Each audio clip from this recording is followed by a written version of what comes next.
What's up, everybody? Whether you're on the East Coast, West Coast, or around the world, welcome to Coast. I am the Philly Sports Guy. With me, I have Dustin, the Stat Guy. Bo is still out on assignment in Mobile, Alabama. Maybe he'll be able to check in. Uh, hopefully he will be. I know that he's been going crazy down there. It's been a lot of fun for him. I expect that we'll have some good stuff once he gets back in town. What's up with you, Dustin? Another day, another nice day today. Maybe get a little bit of snow tomorrow, but at least it's going to be in the 50s today. There you go. Uh, yeah, yeah. Let's. I'll do a quick little. Hey, yes, obviously, we all saw what happened down in D.C. with the helicopter and the plane. Obviously, Chris loves to bring up every bad thing that ever happens in the world, so we're gonna make sure to say hello.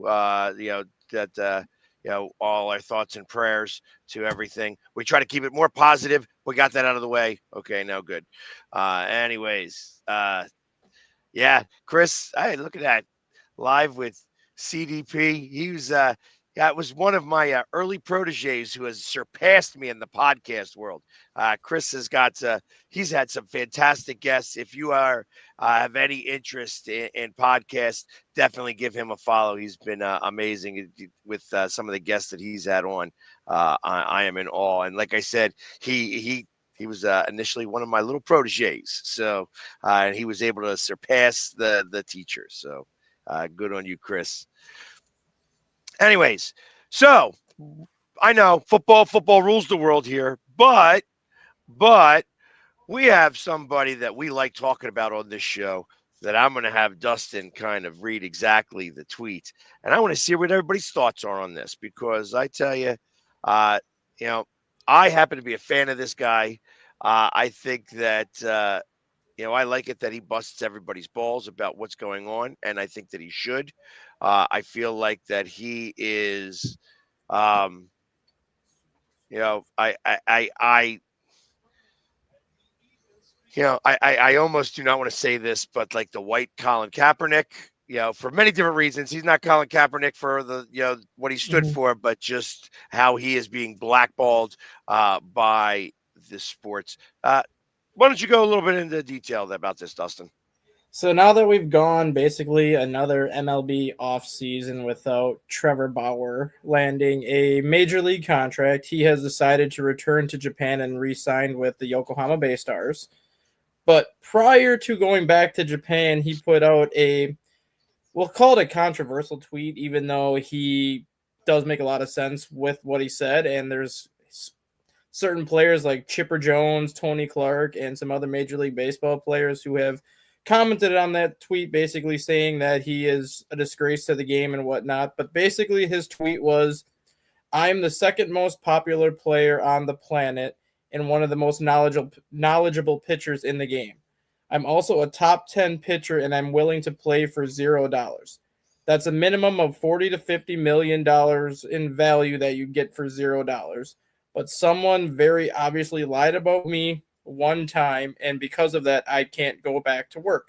The absurdity of the situation is off the charts.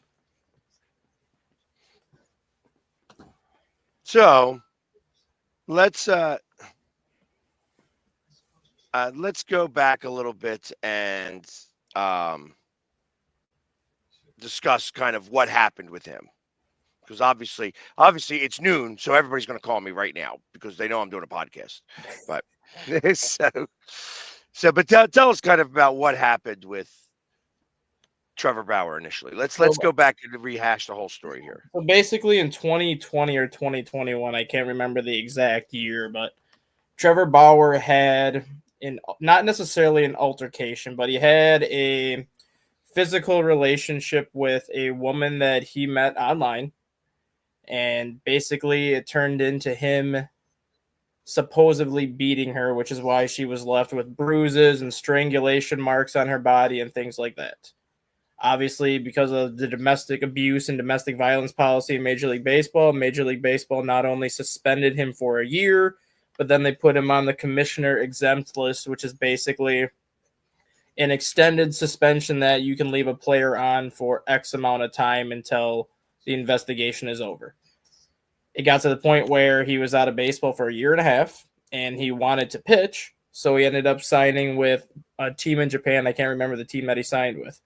Less than 3 months after he signed in Japan, there were reports coming out that not only did the woman lie about what Trevor Bauer did to her, but she actually encouraged that type of bedroom behavior because it was something that she was into.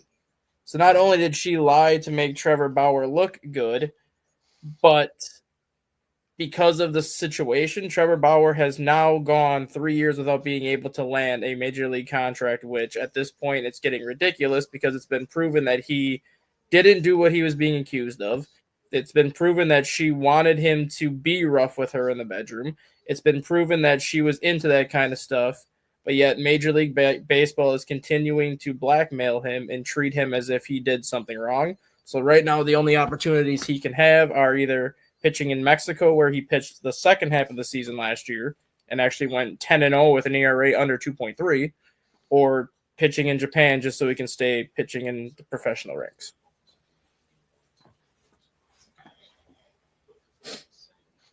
So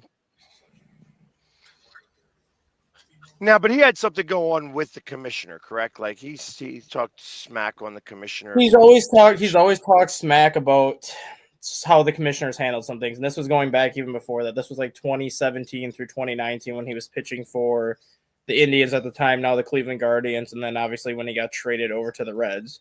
He had a lot of varied opinions of what the commissioner did. So him and the commissioner have never seen eye to eye to begin with.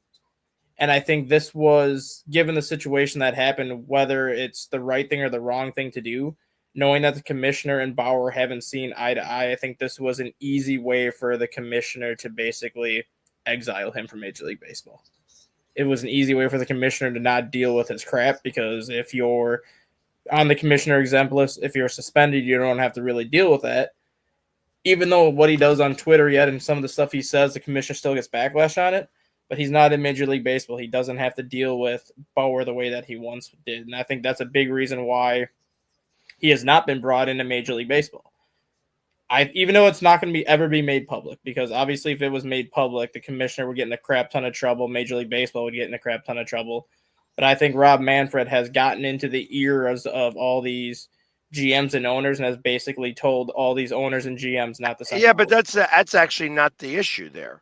I mean, because truth of the matter is that actually the Players Association should be the one that gets involved here. Should they not? They should, but 9 out of 10 times the Players Association is going to sign with Manfred on certain things. Obviously, rule changes they all have to agree on when it comes to like salary type stuff and payroll type stuff and contractual type stuff. It's typically the Players Union that's going to overrule Manfred on that because they're siding with the players. But when it comes to like general punishments and things like that, typically the Players Union stays out of it, just because there's a lot of paperwork and a lot of things that they don't want to get involved with. Doesn't that sound a little ridiculous? It does. And that's, I mean, look, you can go back to like the whole steroid side of things where the players knew steroids were going on. The Players Union knew steroids were going on. But they weren't going to say anything about it just because baseball knew that steroids was going on. So it's not like everybody's hands are dirty in this. But once Major League Baseball came down and put the clamps down and basically started suspending these players left and right for taking it, the Players Union wasn't going to get involved with it just because it's like, well, everyone knew that it was going on. It was just a matter of time before somebody did something. Now somebody's doing something, so the Players Union kind of stayed out of it at that point. And I think that's kind of what's happening with this Bauer situation, where even if Bauer's been proven innocent and even if all this stuff is pointing towards he never did anything, the Players Union doesn't want to get involved, because once they get involved, you're going to have all these other players that have been suspended for similar things trying to come back into Major League Baseball, and that's just going to make things a very sticky situation. Yeah, but he was exonerated. So he was. That's the hard part about that. You know, and his tweet is not wrong. I mean, obviously Shohei is the most popular player in Major League Baseball, and rightfully so, just because of what he's brought to the game since he's come here. But when he says he's the second most popular player, it's not because of what he does on the field. It's because of what he does on social media. The moment he puts something out, everybody in baseball starts talking about it. And the more you talk about what he does, the more popular you make him.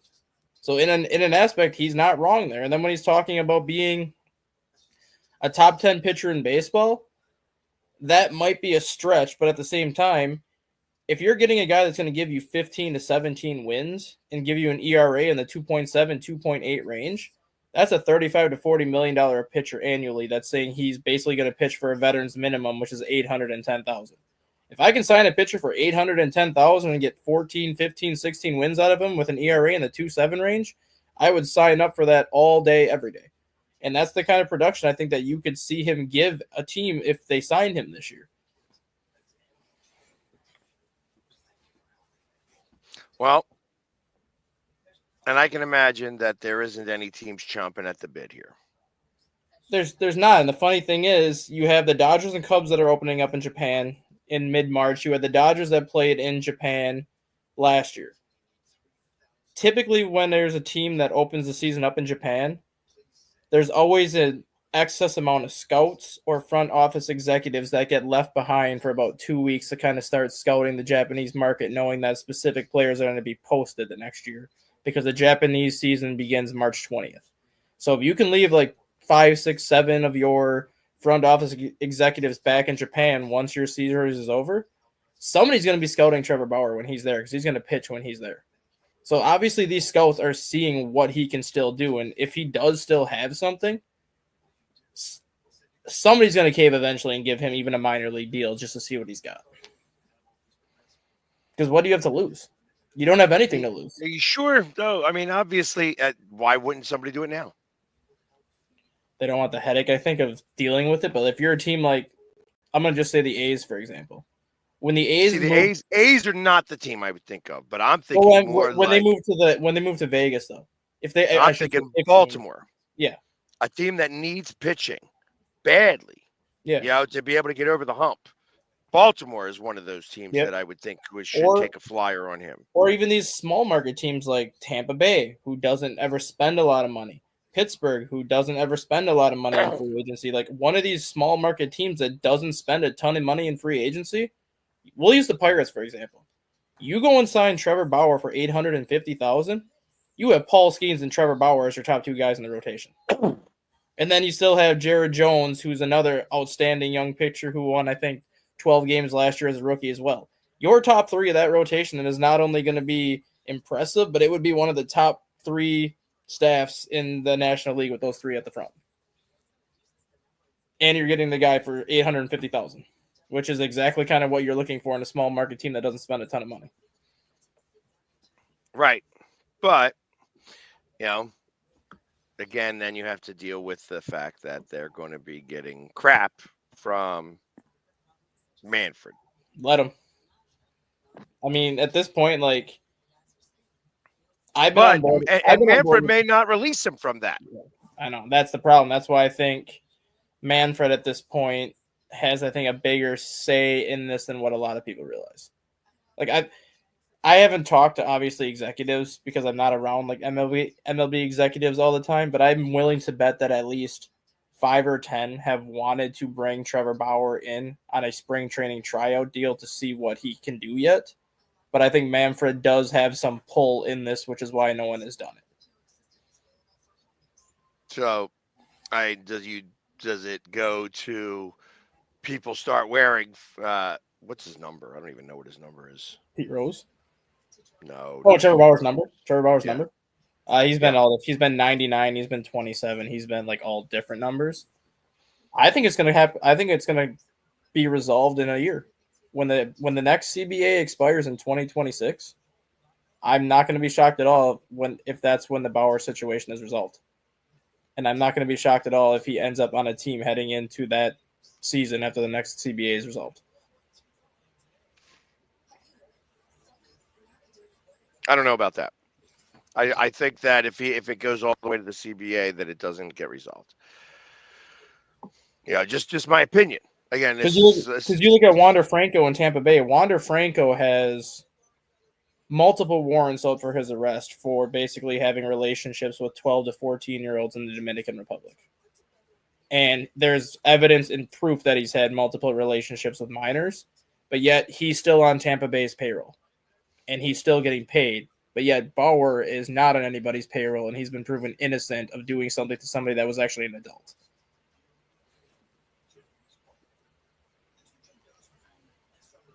Make that make sense, because that does not make sense. It doesn't. You're right. When especially when it comes to dealing with like minors and things like that, that's a whole different world. Like Wander Frankel will never step on another baseball field for the rest of his life, and he's only 23 years old. He threw his career away 2 years into starting it. Bauer's at least playing baseball on other fields, so he still is in the game. But yet the Rays are still paying Wander Franco because he signed like an 8-year, $60 million contract when he got called up from AAA. And then the next season is when all these reports come out that he had all these relationships with all these minors. So they're still paying this guy that contract, and he's basically going to be in prison probably for the rest of his life. Well, he's probably the richest guy in prison. He'll be the richest guy in the Dominican Republic prison. Yeah, I don't know how well that's good. I can imagine that prison is not the best in the best in all spots there. It's interesting to see if it's I'm seeing if it actually comes up and it makes a blip about anything. Nope, it didn't. It's funny how he's all of that he still can't seem to get moved. Can't get anything figured out. But it is what it is. I know people are like concerned about his age because he's 35 now, going on 36, but he's still throwing 98 to 100. So it's not like he's lost anything in velocity. It's not like he's lost anything stuff wise. And the point that I made to somebody too is if you were to bring him in, even on like a 2-year deal, like a 2-year, $2 million deal, basically, and you find out that he's not as good of a starting pitcher as he once was just because the talent level in Japan or Mexico is not obviously the talent level that we have here. The guy still throws 98, 99, and why not make him a closer? Like, you get 1 or 2 innings out of him where he can maximize his stuff. That guy could save 45 to 50 games a year. Hey, the Texas Rangers just signed Chavez, who's 41. Yeah, exactly. And he can still pitch. But he only throws like 91, 92 now. He pitches to contact. Yeah. Going to be interesting. I can imagine that. I don't think it gets resolved. I think that he's blackballed for life. And it's starting to look that way for sure. And it's a shame, but sometimes, realistically, obviously they're not going to. He's not going to sit down with Manfred. No, that's what I would have done. I would have reached out to him and be like, yo, dude, what do you need me to do? Like, do you need me to publicly apologize? Do you need me to send that girl over? Like, was that girl like related to Manfred in any way, shape, or form? I have no idea. You know what I mean? There's something that could be said for that. I don't know. It just surprises me that it has not. I think the biggest issue is like Manfred doesn't want to look bad, and I think if he has this situation like this sit down meeting with Bauer, and then obviously everything is resolved or everything comes out that Bauer was never guilty in the first place, not only is that going to make Manfred look bad, but it's going to put a massive damper on everything he's done for Major League Baseball. And he's not the most liked commissioner to begin with. So then you throw this into the mix where it's like, why did you keep this guy out of baseball so long when everything that we found out makes him look innocent? I don't think Manfred wants to even have that sit-down meeting because he's going to look like a fool.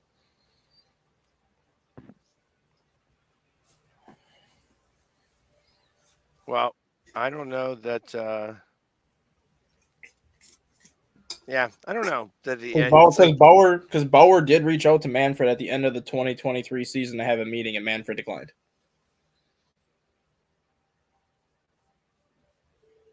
And that was within a month after the reports came out that Bauer never did anything wrong. And then he basically said, "I want to have this meeting with Manfred," and Manfred's like, "Nope." Like I don't think I Manfred. would go back at that again. I would go back at that and keep going at it and be Like like, I don't think hey, Manfred wants to look like an idiot. well, yeah, but if you keep pushing and keep pushing and keep pushing, eventually somebody's going to have to cave. Yeah. So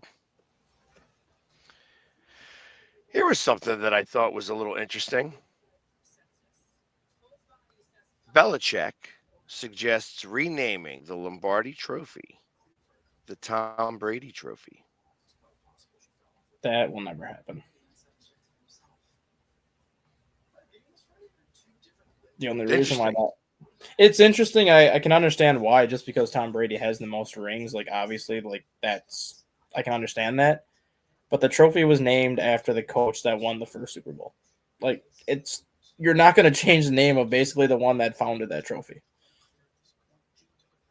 Well, he didn't find the trophy. Well, like he was the He one was the that won first it. one to win it. Yeah, you're not going to change the name because it was named after him because he was the first coach to win the Super Bowl. Like if Belichick would have been the first coach to win a Super Bowl, it would be called the Bill Belichick Trophy because he was the first coach to do it. Maybe they should rename the Super Bowl MVP trophy the That I Tom would be Brady Trophy. that I would be fine with. That might be something that's more Yeah, along I'd be those fine with that. lines. I'd be fine with that. I don't think they will. Yeah. But um, and you know that the AFC and the NFC trophy actually do have names. Yeah, one is the Hallis Trophy for the NFC, and the other one is the Hunt Trophy for the AFC. Correct. So it's uh, and those are named after owners. Mm-hmm. Most of the trophies are named after owners. I mean, now they have the Walter Payton Award, which is the Man of the Year award. Mm-hmm. Um, The only award that I could see at some point getting changed is the Comeback Player of the Year award, and I think that could get changed to the Damar Hamlin Award eventually, just because of what he went through on the field the night when he went into cardiac arrest and knowing how difficult it was for him to come back and even play. That would be the one award where I think they could change it to have it be named after him. um, yeah, but wasn't as major a player. He wasn't, but he's got a bigger role now. He's actually playing a lot more now than when he was pre-injury. Like pre-injury, he was pretty much a special teams player, like a role player on defense that would be on the field for special packages. Now he's like a legitimate defensive starter that's on the field quite a bit more. Number two, he's a number Yeah. two cornerback. Yeah. And like he was barely on the field more than 15, 20 snaps pre-injury. Now he's seeing 55, 60 snaps a game post-injury. Yeah, I think Alex Smith more. Yeah. Yeah, when I think about those injuries and Alex Smith coming back and DeMar Hamlin coming back, like after all was said and done, there was never a thought that like once he came back out, like I know that it was a couple days of critical. So I'm not diminishing what that young man went through in Right. any way, shape, or form. But there was never a doubt that he was going to come back on the football field. That what had happened was an anomaly that just caught him at the right time. Now they know what it was undiagnosed. They caught it at the right time. It created this situation. It canceled or postponed the first game ever, in NFL history. You know what I mean? That it was just kind of stopped after that. Um, but when I think of coming back from the injuries or coming back from the worst case scenario, I look at Alex Smith as being more. Mm-hmm. And it's an opinion. It's just my opinion. You know what I mean? There's other people who could feel the same way about Tamar Hamlin. I'm not, and like I said, I'm not minimizing what happened with him. I mean, essentially, you could also have a situation where you could have a comeback player of the year award in the AFC and a comeback player of the award in the NFC. Name the AFC one the Hamlin Trophy. Name the NFC one the Smith Trophy. You could. I there is enough injuries There is enough throughout injuries football. and there's enough like stories from one year to the next where you could make the case that each conference has a specific comeback player of the year.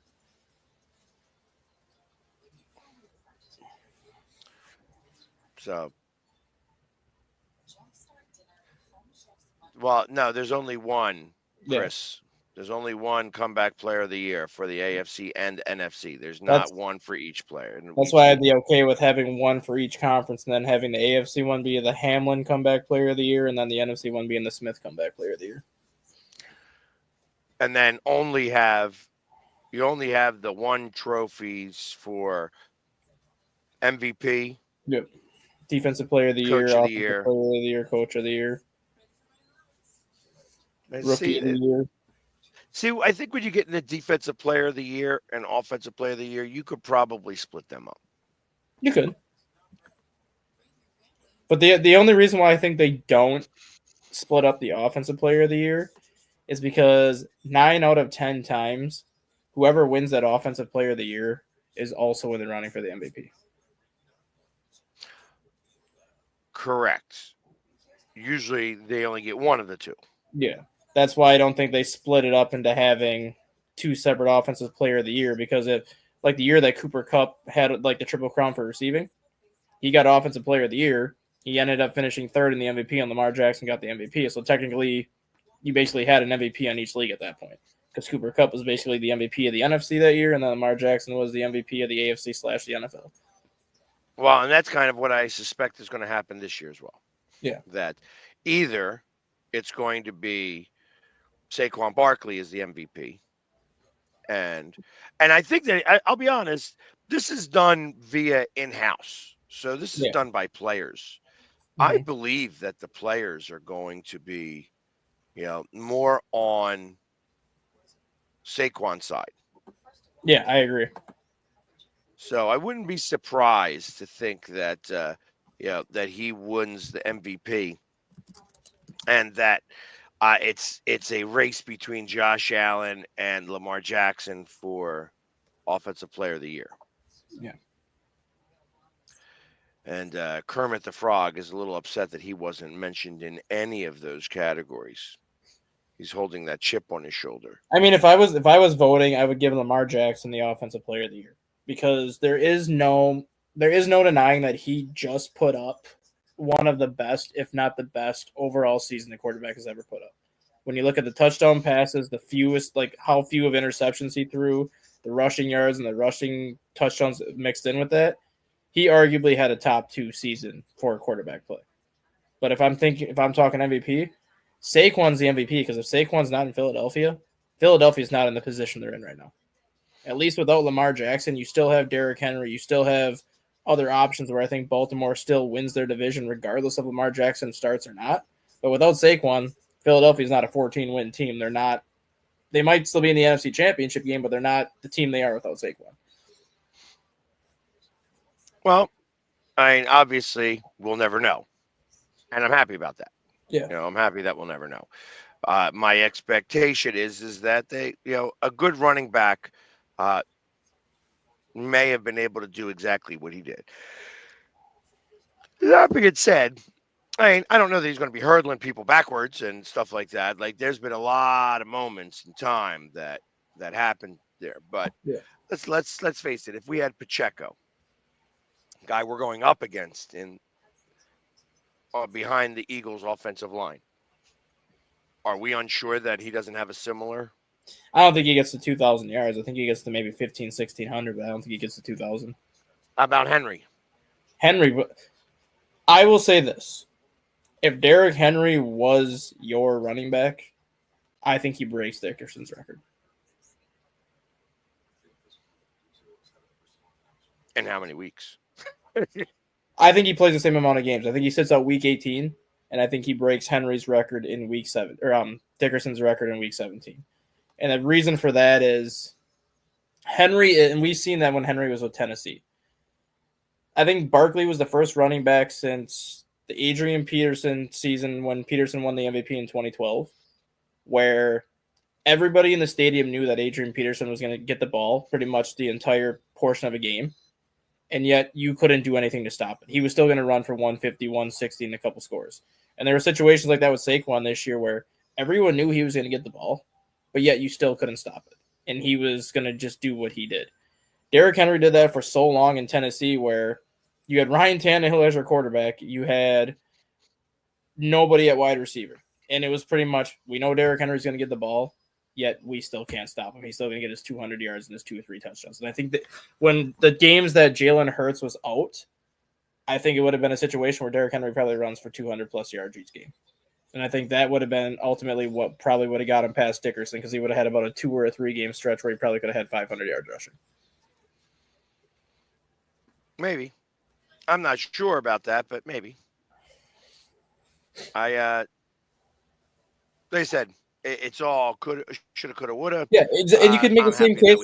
Yeah, and you can make the same case for Henry in Baltimore, where if Baltimore would have actually used him properly, instead of having 4 games this year where he had less than 15 carries, there's a good shot that Barkley and Henry could have had over 2,000 yards rushing.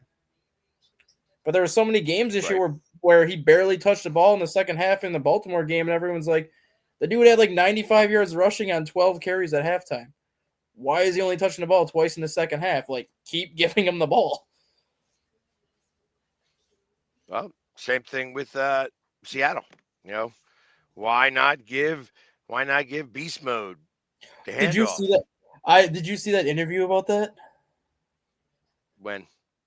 Like a couple weeks ago, right before Pete Carroll got hired by the Raiders, they were asking him about that play and kind of why he chose not to run it. His reasoning behind it was actually smart, but at the same time, like, it was still not a good play call. He basically said everybody in the stadium knew that we were going to give the ball to Marshawn Lynch. Everybody in the stadium knew that if we give the ball to Marshawn Lynch, he's going up the middle between the center and the right guard, so the Patriots were going to load that side of the line. We called a running play. We saw how the Patriots lined up, so at last second, we called an audible to pass. And that was the end result. So, like, they actually planned to run the ball because of beast mode. But when they saw how the Patriots lined up defensively, it was basically a last second audible where it's like, oh, we're lining up in this kind of a front. We should be able to get him with a pass. You want my opinion on what happened? You run the ball. It don't matter. That they did not want to give him the MVP. They did not want to give him the MVP. That was the thing. They needed the quarterback to throw that touchdown.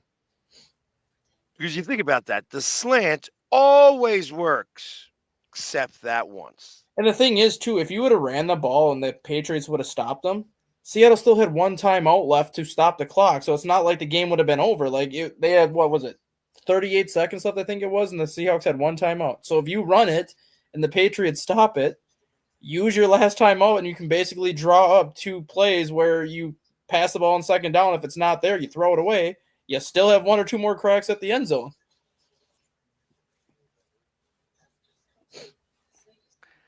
But, again, it goes down in history as another Tom Brady win. One that he didn't do anything about. Yeah, it was not his fault at all. He just beat Seattle. But yeah, I remember because he says, I'm only here so I won't get fined. I'm only here so we won't get fined. I'm only here so we won't get fined. You know, like answering all the questions for MVP, you know, at that Super Bowl.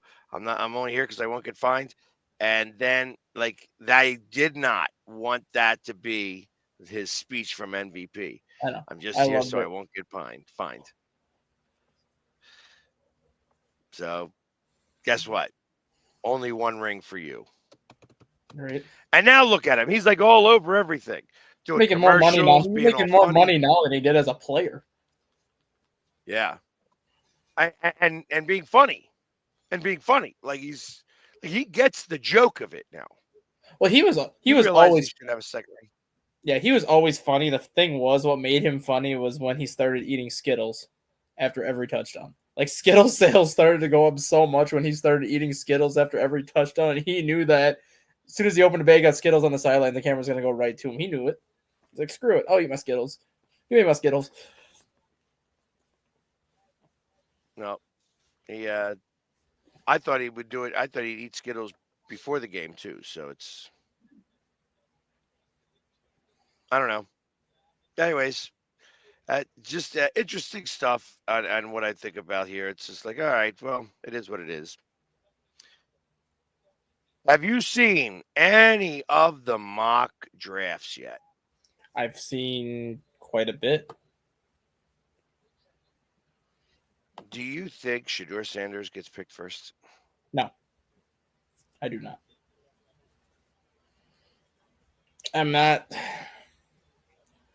The only reason why I don't see him getting picked first is because you look at who the coach in Tennessee is, and you look at the quarterback that he's worked with prior to getting this job. He was the offensive coordinator for Joe Burrow.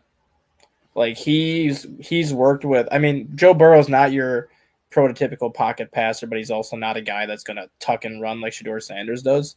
Like Joe Right. Burrow is one of those guys that likes to get the ball out quick and kind of spread the ball around.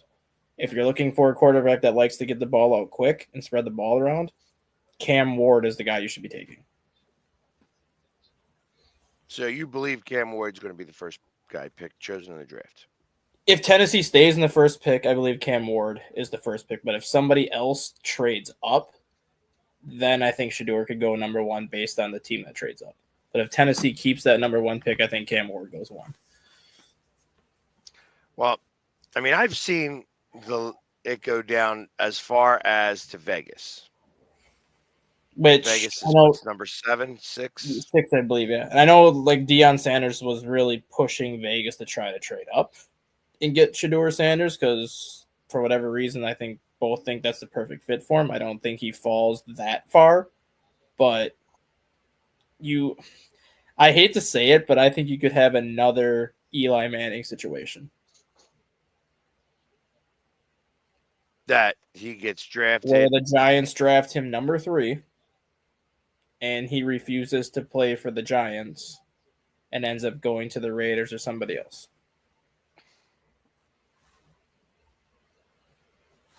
Well, it becomes a matter of the money, right? So when you Yeah. get drafted number 3 in comparison to get drafted number 6, it's a money thing. Yeah.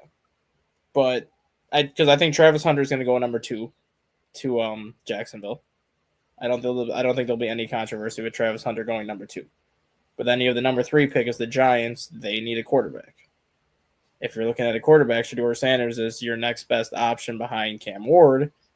But I just don't think Shador Sanders, or I shouldn't even say him. It'll be more so Deion. I don't think Deion will want his kid going into that situation. I think they might try to pull an Eli 2.0. Yeah, but I mean, you better pull it off quick. Like, what are you going to do? Not go onto the stage? Like, is that what happens? Is that like when you don't want to play for a team? Like, I don't remember what happened when Eli got. Didn't Eli go on stage though? Didn't Eli I think go he on did. stage, get his jersey, but then right before the Chargers picked Rivers, I thought that's when everything happened. Like he went on stage, he got his pictures with the jersey, but then something happened between that and when Rivers got picked, which is when all the deals and everything went down. Well, the Giants had to pick Rivers at number 7. Yeah. So I think something happened. Like there was probably discussions before that pick was made, but then the pick was made, and then Eli's like, "No, I don't want to play here. Like I don't want to be here." And then I think the talks just kept going. And then once Rivers Well, got picked, this is where I thought that there was some behind the scenes stuff in the very beginning, because the Giants wanted to pick. They needed him to be picked number 1. yeah, Eli Manning was the number 1 pick, right? yeah, So they needed him to be chosen number 1, and that's because what he's chosen number 1, it's the money thing. You get a certain amount of money, and that's how that works. yeah, And then Philip Rivers became the 6th seed, so they had this pre-planned. kind of. Because it was just a 1-for-1 trade, was it not? I'm looking that up right now. So basically, Manning was the consensus number 1 overall pick from the start.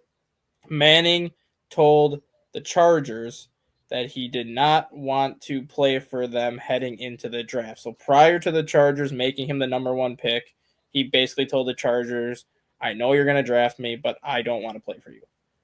So after the Chargers selected Manning, they began conversations with other teams in the first round who were planning to draft a quarterback. They found out that the Giants were going to be drafting Phillip Rivers 4th overall. So they basically just said, once you draft Phillip Rivers, we'll make that trade straight up 1-for-1. And then New York also got a future draft pick after that. Gotcha. And we have from Mobile, Alabama. Bo. What's up, Bo? How's it going, guys? Let's go. Can you hear us? Yeah. I'm Good. just How trying to get everything's my going with you? Doing good. It's we're in between the 2 practices, so I have a chance to jump on. Yeah, it's been interesting so far. Have the practices gotten better over the last couple of days? So the line play has been pretty solid. Still real inconsistent out of the quarterback play. Again, they're only getting to practice a couple of days, so I mean, some of it's to be expected. But I was expecting a little bit more out of those units. But we'll see when it becomes game time. Yeah, I guess I gotta imagine these are like glorified walkthroughs. The first 2 days were decent practices. Like they were getting a little bit of hitting in. But a lot of it is that, right? Like they're learning new terminology because it's NFL coaches, so they're using NFL terminology. So I mean, there's a steep learning curve for these guys. Not only with they're not playing with their teams, right? They're playing with all-star game essentially, right? So it's a bunch of guys they haven't seen. It's coaches they don't know. It's terminology they don't know, and they have three practices essentially to make that all happen. So it's not like it's a huge shock that it's not perfect out here. Has the East or West looked better?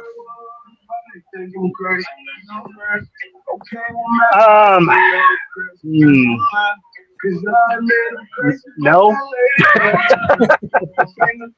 Like it looks like it should be a good game. Gotcha. A good game because they're just both sides have only had 3 practices to figure it all out. Exactly. And the practice today was, it wasn't even as involved as some of the other practices. They're working on some goal line offenses and some of the special teams play, stuff like that. So it's, some of that limits the amount of normal practice you can do. So there was some one-on-one action, but the last 2 days they had some decent 11-11, 7-on-7 drills, and this time around not so much. Were they practicing the tush push? I did not see one. That being said, none of the. I don't think any of the quarterbacks are quite built in the way to do that. I mean, Milrow might be. Their practice hasn't started yet, so you never know. Who is probably the biggest name there? Somebody who's going to be one of the top 10 draft picks that could be playing in this game.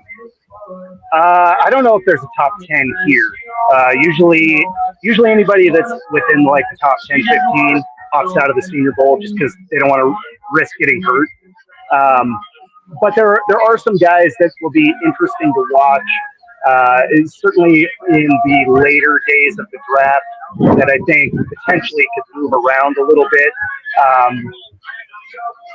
One of them is there's a quarterback down here out of Canada that I think might end up being drafted instead of being a undrafted free agent.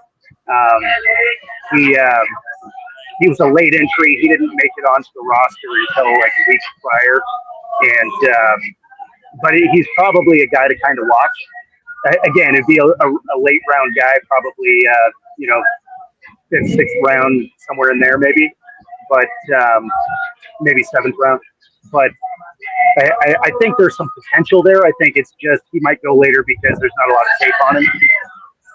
Right, and ultimately he's from Canada, where that's not anywhere near the same level of football. So correct, yeah. And he's not. But he's set a lot of records football up there. He's not playing. Well, that's Canadian the thing. Football. That's the thing is up there. It is Canadian rules, and so not only does he have the challenge of everything that the guys here are learning, but then he also has to learn a little bit different changes to the game itself. Yeah, like when you got a 3rd and 1, you can't sneak it because the defense is a yard away from you. You have you got it right up on you. So, yep, that's one of the biggest differences that I can think of. And the other thing too is 3rd and 1 in America doesn't mean you're turning over on downs if you don't get it. Like you get another shot after that because Canada only uses 3 downs. Right. Yeah, and there's no missing field goal stuff like that. Missing field goals don't get your points. Like there's definitely differences. That's right. So, but anyways, all right, that's good. I mean, but nothing exciting has happened. It's been all. What about Mobile, Alabama? How's Mobile treating you? It's cool. Like there's not a lot to do. It's a small town. There's not a lot going on. Tomorrow should be pretty neat though. They have a parade that's going to go through town for the thing. But I guess this parade is because Mardi Gras started here. I didn't realize that. So I guess this parade has a lot of that feel to it. So that should be interesting. So yeah, I'm just going to kind of kick around Mobile a little bit tomorrow because there's no practices and get to see a little bit more of the city. Gotcha. Maybe get some of the local cuisine in. That is that's the goal for tonight, actually, because I don't have any press conferences or anything to go to. As soon as we're done with practice here today, that's it for today. So gonna go find some food and explore a little bit. Have you gotten close to any of the scouts for any of the teams? Yeah, so I've talked to a few. The thing that was kind of funny, I didn't get it on camera, unfortunately, but KJ Wright's down here with the Niners. And so I was giving a little bit of a hard time to, for going to the Niners since he was a longtime Seahawk. One of the things that was kind of interesting is he said he did try to stay in Seattle, and basically anybody that was associated with Heat was out the door. So I told him, good luck, unless we're playing you. That's cool. That's it. But nobody other exciting like everybody. I got to imagine everybody's there keeps to themselves. And, there's friends. No, I mean, yeah, like they obviously getting into those circles will take more than one visit. Getting to chat with John Lynch was cool. Tomlin was here. I didn't get a chance to talk to him. Schneider was here. So, I mean, like everybody was here. Today is real quiet because everybody's pretty much, all the GMs, most of the other coaches, scouts, stuff like that. A lot of those guys are out of here already. They're either going to kind of other, there's some other like camps that they visit. Some of them are off to the Pro Bowl. Some of them are getting ready for the Super Bowl. So, I mean, it's today is actually pretty quiet around the stadium. So, like, if we pan around, like, it's real empty. Got ya. All right. But it did make it easier to talk to Kafka today, so that was a bonus. Got ya. And how does he feel his team will do in this All-Star game? He's optimistic. But I feel like you have to be, right? I mean, everybody's gotten the same amount of practice time, so whatever shortcomings you see on your team, other teams are going to have similar situations. So I mean, I imagine it's going to be pretty evenly matched in that way. I did ask him if he had anybody that he thought was, that kind of was ahead of schedule or thought might move up the draft board a little bit, something like that. And he said that there was actually quite a few guys that he didn't want to name them, but he's like, there's quite a few guys that probably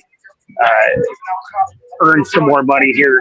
And then I asked him, with the opportunity of the Saints or going back to the Giants, was he keeping different players in mind based on needs of the two teams? And he just kind of alluded to the fact that he's just evaluating talent overall instead of, trying to think of where they might get placed, just looking at, just talent. Right, because ultimately you don't know if you're going to get somebody. You can think that, you can start to plan on it, and then somebody drafts him ahead of you, and then he's gone. So, right, anybody that shows a lot of extra speed out there, because I feel like the one thing that's the one you would notice. Speed is the one thing that actually stands out. Yeah, so one thing to keep an eye on is a defensive lineman out of Minnesota. His top speed was 19.61 out of a D lineman. That dude cruising. Like, I would hate an open field tackle. Well, that's why when he gets drafted, he'll be an edge rusher. No question. But yeah, so and then his acceleration was like 0 to top speed was like I forget what it was. I have to look at it. I don't have those numbers in front of me, but it was impressive. So that's a guy that if he was lower on the list, his name was Jay Joyner, and anytime you can see speed like that out of a guy, coaches want to see Jay it. Joyner. I wonder if that's Seth's kid.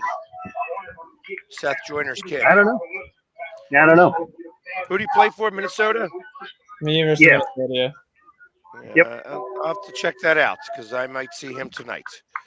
So. Oh. Yeah, there's very cool charity event tonight, so I'm not sure he's going to be attending or not, but it's possible. But I gotcha. All right. Well, it's good. It's good to see you. You look like you're a little bit more tan. Yeah, there's sun here. It's weird. Well, and it's been warm here too. So like it's been in the early 50s, late 40s here. So I got to imagine down there it's probably touching maybe 60. Yeah, so it's actually been getting to about 70. No, even better. So yeah, no, it's been great. So you're going to be more tan than your wife when you go back home. Probably, yeah. Absolutely, especially because it's been so cold. Well, hey, listen, stay safe down there, and hopefully we will catch up with you at some point tomorrow. Yep, absolutely. Take it easy, guys. All right, guys. Take care, Bo.